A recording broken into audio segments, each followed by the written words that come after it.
1965 James McDivitt, Ed White, Extravehicular Activity, EVA, Gemini 4 Spacewalk. Image courtesy the New York Public Library via Unsplash. Cape Canaveral, Florida, AP, as more companies start selling tickets to space, a question looms: who gets to call themselves an astronaut? It's already a complicated issue and about to get more so as the wealthy snap up spacecraft seats and even entire flights for themselves and their entourages. Astronauts? Amateur astronauts? Space tourists? Space sightseers? Rocket riders? Or as the Russians have said for decades, spaceflight participants? NASA's new boss Bill Nelson doesn't consider himself an astronaut even though he spent 6 days orbiting Earth in 1986 aboard Space Shuttle Columbia as a congressman.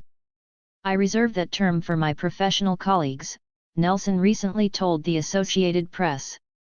Jeff Bezos' rocket company, Blue Origin, is already calling its future clients astronauts. It's auctioning off one seat on its first spaceflight with people on board, targeted for July.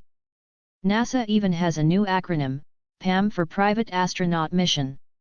Retired NASA astronaut Mike Mullane didn't consider himself an astronaut until his first space shuttle flight in 1984, 6 years after his selection by NASA.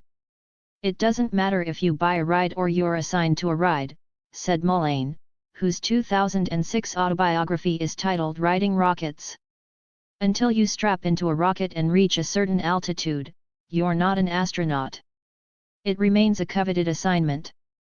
More than 12,000 applied for NASA's upcoming class of astronauts, a dozen or so will be selected in December. But what about passengers who are along for the ride, like the Russian actress and movie director who will fly to the space station in October? Or Japan's moonstruck billionaire who will follow them from Kazakhstan in December with his production assistant tagging along to document everything? In each case, a professional cosmonaut will be in charge of the Soyuz capsule. SpaceX's high-tech capsules are completely automated, as are Blue Origin's. So should rich riders and their guests be called astronauts even if they learn the ropes in case they need to intervene in an emergency? Perhaps even more important, where does space begin? The Federal Aviation Administration limits its commercial astronaut wings to flight crews. The minimum altitude is 50 miles, 80 kilometers. It's awarded 7 so far. Recipients include the 2 pilots for Richard Branson's Virgin Galactic who made another test flight of the company's rocket ship Saturday. Others define space as beginning at an even 100 kilometers, or 62 miles above sea level. Blue Origin's capsules are designed to reach that threshold and provide a few minutes of weightlessness before returning to Earth. By contrast, it takes 1.5 hours to circle the world.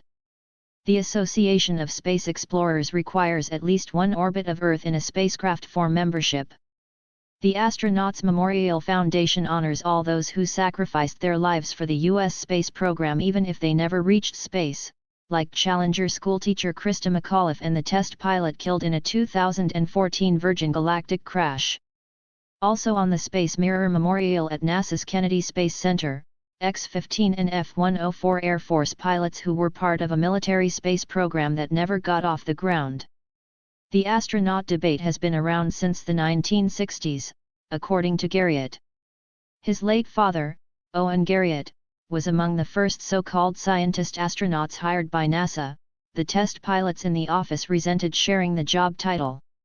It might be necessary to retire the term altogether once hundreds if not thousands reach space, noted Fordham University history professor Asif Siddiqui, the author of several space books.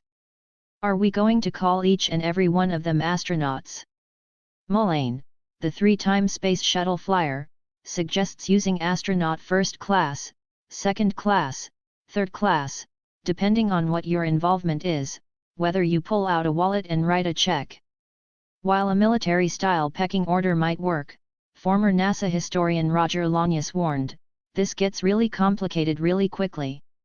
In the end, Mullane noted, astronaut is not a copyrighted word. So anybody who wants to call themselves an astronaut can call themselves an astronaut, whether they've been in space or not.